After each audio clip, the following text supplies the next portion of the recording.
Olá, eu sou a professora Daniele, eu sou professora da Educação Especial e eu venho, através desse vídeo, comentar sobre um estudo de caso voltado à inscrição do PSS 2023 do Paraná, ok?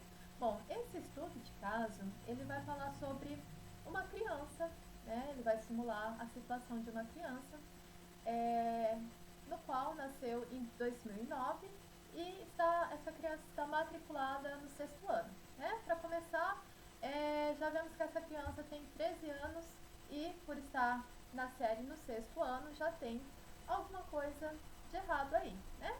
Então, esse estudante, nós vamos chamar de JP. Ele tem uma deficiência intelectual já diagnosticada e ele está matriculado no 6º ano. Ele apresenta dificuldades de aprendizagem e defasagem de conteúdos advindos de anos anteriores, tá? Então, assim, esse estudante, ele já requer uma atenção especializada, ok? Mas vamos entender um pouco melhor, tá? Quais são as defasagens que ele apresenta? Em relação à leitura e escrita, esse estudante ele apresenta muita dificuldade na leitura e com pouca fluência, pouca fluidez, ritmo lento, sem flexões e não respeita as pontuações, tá? Então, assim, em relação à leitura e à escrita, tá? É bem pontual o caso dele para ser trabalhado, né? Nesse caso aí, ele demonstra também dificuldade na interpretação de textos. Ele até decodifica um pouco com toda a sua dificuldade, mas ele não consegue compreender o que está sendo lido, tá? Necessitando auxílio na compreensão, sempre precisando de uma pessoa ao lado, fazendo a leitura, estimulando com perguntas para que ele chegue a uma compreensão textual, tá? Então, isso na leitura precisa ser feito porque o aluno que tem esse tipo de esse atraso, né, na leitura, ele precisa ser estimulado de várias maneiras, né? O que é interessante é que esses alunos, eles gostam muito de ter uma leitura mais fluida, tomar cuidado com os livros que vão ser lidos, ter livros ao alcance dele que interessem o assunto, né? Que ele comece com uma leitura por prazer, uma leitura assim mais fluida para ele, do interesse dele, para que ele se interesse com o contato, tá? É interessante oferecer primeiro essa leitura com gravuras, com figuras, com frases fáceis de entender, né? Até ele pegar essa intimidade com os livros e leitura é treino, leitura é treino, leitura é treino. E quanto mais ele for tendo contato, vendo que tem livros interessantes, com bastante figuras, ele vai com certeza desenvolvendo. E sempre com um acompanhamento ao lado. Como ele precisa de um auxílio na compreensão textual, então deve ser feito sempre esse trabalho assim, incansavelmente, até que ele consiga caminhar, né, um pouco mais sozinho. Ele também tem dificuldades na escrita, porque enquanto ele escreve, ele não apresenta coesão e a coerência, né? Ele tem alguns erros ortográficos e então, assim,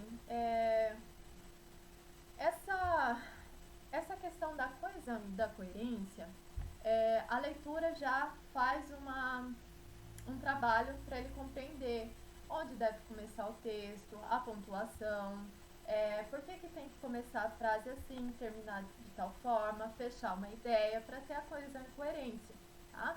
Em relação aos erros ortográficos, a leitura ela também está junta, né? Conforme ele for lendo, desenvolvendo as palavras, ele vai já pegando as regras das grafias no geral, né? Então, assim, com certeza na escrita a leitura ajuda e também deve ser feito muitos exercícios pontuais de língua portuguesa, desenvolvendo, né, esses aspectos, as ortografias, as regras, questões gramaticais pontuais, separação silábica, atividades nesse contexto para que ele foque bastante nos acertos ortográficos e também essa questão de produção textual, fazer vários textos, entender que tem que ter um começo, meio, fim, uma amarração, né, para que o texto dele faça sentido, né? E é sempre importante o aluno que tem esse problema de coesão e coerência entender, ele está escrevendo para alguém e esse alguém ele precisa compreender o que está escrito, né? Esse é o objetivo da escrita. Então, se ele está escrevendo e ele não entende o que ele próprio escreveu, é sinal que ele precisa melhorar. Então, apontar por que essas questões precisam ser evidenciadas e sempre tendo uma instrução, trabalhar incansavelmente também produções textuais, repartição da produção textual e assim por diante, até desenvolver bem essa habilidade. Em relação às habilidades aritméticas, o estudante JP ele apresenta dificuldades na realização de operações com recursos de multiplicação, divisão e na interpretação e resolução de situações problema, tá? Então, assim, quais ações poderiam ser feitas, né, com esse aluno em relação a isso? Com certeza, o legal da matemática é que existem vários jogos e jogos que os alunos adoram, principalmente nessa faixa etária, para ser trabalhado e desenvolvido a área aritmética, né? Então, assim, tem diversos jogos, né? O que eu escolhi, assim, que alunos com esse tipo de característica gostam, seria, eu trabalharia primeiro com jogos de estratégia, como dama, pilha, xadrez, né? Que é importante para a criança planejar a jogada e fazer antecipações de suas próprias jogadas e as dos adversários, né? Então, assim, trabalhando bastante essa questão de estratégia. O banco imobiliário também seria bastante trabalhado para que tenha noção, né, de rentabilidade, de cálculos, né? Quanto foi a propriedade, quanto custou tal propriedade, preciso vender, preciso comprar, qual é o aluguel. Então, tudo isso vai desenvolvendo essa parte da lógica matemática, né?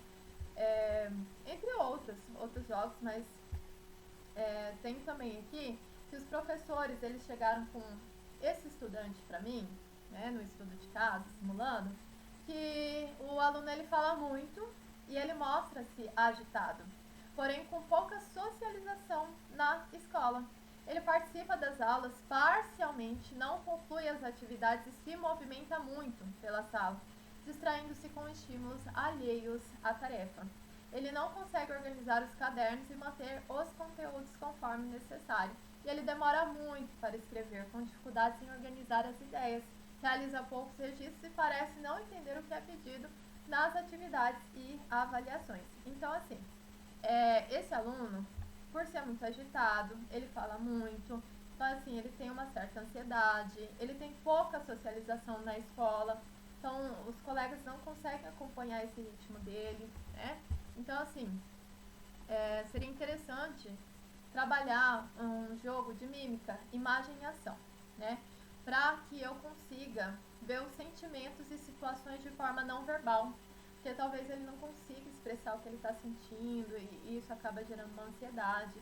Então, nesse jogo de imagem e ação, a criança organiza seu pensamento lógico e busca compreender causas e consequências para melhor se expressar.